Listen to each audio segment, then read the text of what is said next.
Bismillahirrahmanirrahim. La uqsimu bihadzal balad wa anta hillum bihadzal balad wa walidin wa ma walad. Laqad khalaqnal insana fi kabad. Ayahsabu an lan yaqdira alaihi ahad. Yaqulu akhlaqtu malan lubada. Ayahsabu an lam yarahu ahad. Alam naj'al lahu 'ainayn wa lisanan wa syafatain wa hadainahun najdain falaqtahamal 'aqabah wa ma adraka mal 'aqabah fakku raqabah aw it'amun fi yawmin dzi masghabah yatiman dza maqrabah aw miskinan dza matrabah summa kana minal ladzina amanu wa tawasaw bis sabri wa tawasaw bil marhamah ulaika ashabul maimanah walladzina kafaru bi ayatina hum ashabul mash'amah alaihim narum mu'sadah. Sadaqallahul azim. Assalamualaikum warahmatullahi wabarakatuh. Alhamdulillahirabbil alamin wassalatu wassalamu ala asrofil anbiya'i wal mursalin wa ala alihi wa ashabi ajmain amma ba'du. Ada yang bertanya, manusia itu diciptakan dari apa sih? Apakah benar nenek moyang kita itu sebangsa kera? Dan kenapa sih iblis itu selalu menggoda dan menyesatkan manusia? Ya, anak-anakku, semua jawaban atas pertanyaan-pertanyaan itu semuanya ada dalam Al-Quran. Yuk kita simak. Dalam surat Al-Mu'minun ayat 12, Allah berfirman, sungguh manusia itu diciptakan dari saripati tanah. Ya, jadi manusia diciptakan dari saripati tanah. Banyak ayat-ayat dalam Al-Quran dan hadis yang menjelaskan proses penciptaan manusia. Nabi Adam adalah manusia pertama yang diciptakan Allah Subhanahu wa Ta'ala. Seperti dikisahkan dalam Quran Surat Al-Baqarah ayat 30-38, sangat merinci bagaimana proses penciptaan Nabi Adam. Sebelum Nabi Adam diciptakan, Allah telah mengumumkan kepada seluruh penduduk surga bahwa akan diciptakan seorang makhluk yang akan menjadi khalifah di muka bumi. Para malaikat bertanya kepada Allah, apakah akan diciptakan manusia yang akan membuat kerusakan di muka bumi dan akan menumpahkan darah? Allah Subhanahu wa Ta'ala berfirman, Aku lebih mengetahui daripada kalian. Dan apakah kalian bisa menyebutkan benda-benda yang ada, semua yang diciptakan? Malaikat itu menjawab, kami tidak bisa mengetahui kecuali apa yang engkau ajarkan kepada kami. Ya, Nabi Adam diciptakan dari tanah liat. Dan para malaikat itu melihat sosoknya yang begitu sempurna. Allah menciptakan Nabi Adam dalam bentuk yang sempurna dan diberi keistimewaan, diberi pengetahuan, diajarkan nama-nama benda.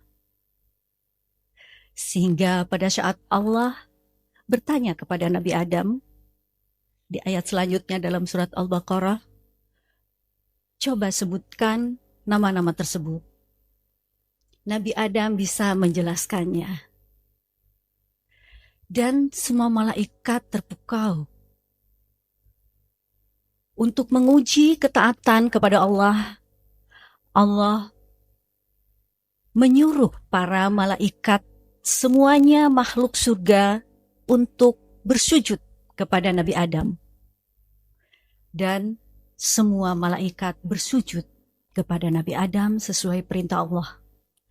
Tetapi saat itu, iblis yang merasa dirinya lebih mulia dari Nabi Adam, di mana iblis itu merasa lebih dari apa yang diciptakan. Karena iblis diciptakan dari api, sedangkan Nabi Adam hanya dari tanah liat. Dengan sombongnya, iblis membantah dan membangkang apa yang disuruh Allah Subhanahu wa Ta'ala. Dia tidak mau menyembah Nabi Adam. Karena membangkang, maka Allah mengusir iblis dari surga. Keluarlah kau dari surga, dan akan dilaknat sampai hari kiamat. Dengan rasa dendam dan iri, iblis akhirnya keluar dari surga. Tetapi dia bersumpah kepada Allah bahwa sampai akhir zaman nanti, dia akan terus menyesatkan Nabi Adam beserta para pengikutnya dan keturunan-keturunannya. Dia tidak mau keturunannya masuk surga. Setelah iblis terusir dari surga,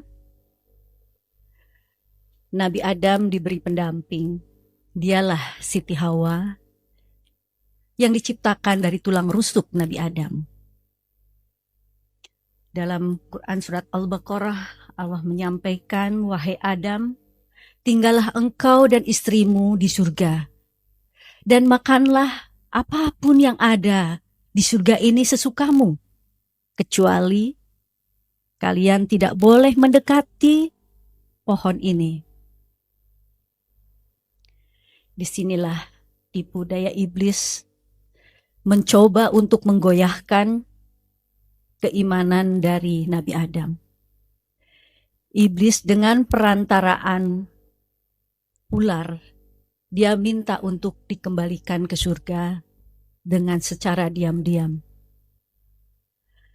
Dan dibisikkanlah ke dalam hati sanubari Nabi Adam dan istrinya, dan mengatakan, kenapa coba Allah melarang kalian untuk makan buah ini, untuk mendekati pohon ini?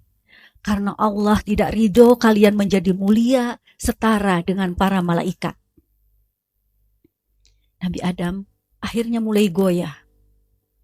Berarti memang Allah tidak menghendaki aku semulia malaikat.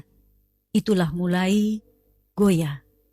Secara diam-diam, Nabi Adam dan Siti Hawa memakan buah budi yang kalau digambarkan itu semacam seperti pohon apel ya, yang buahnya begitu lebat, begitu ranum, merah, dan memang sangat menggoda. Setelah memakan buah tersebut, tiba-tiba auratnya terbuka. Dan Nabi Adam beserta Hawa merasa sangat menyesal, malu dan merasa bersalah sama Allah Subhanahu wa Ta'ala. Dia bersujud memohon ampun karena telah melanggar apa yang dilarang oleh Allah Subhanahu wa Ta'ala. Karena kesalahannya tersebut, Allah juga mengeluarkan Nabi Adam untuk turun ke muka bumi. Konon antara Nabi Adam dan Siti Hawa itu jaraknya ratusan tahun ya. Sehingga mereka itu tersesat dan saling mencari di dunia ini. Nabi Adam tak henti-hentinya memohon ampun kepada Allah Subhanahu wa Ta'ala. Taubat atas dosa-dosa yang sudah dilakukan. Dan doa yang begitu sangat punya nilai dan diabadikan di Al-Quran adalah doa Nabi Adam yang senantiasa banyak kita ikuti, yang menjadi pembelajaran buat kita. Doa tersebut sering dilantunkan dan seharusnya kita jalankan. Rabbana zalamna anfusana wa illam taghfir lana wa tarhamna lanakunanna minal khasirin. Ya Allah, kami telah menzolimi diri kami sendiri. Apabila Engkau tidak memaafkan kami dan tidak memberi rahmat kepada kami, maka niscaya kami termasuk orang-orang yang merugi.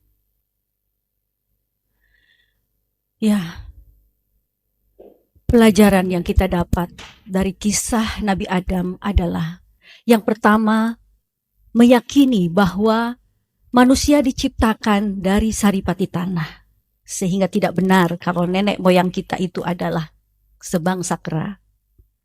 Yang kedua, kita diciptakan dari tanah yang berbeda-beda, yang beragam.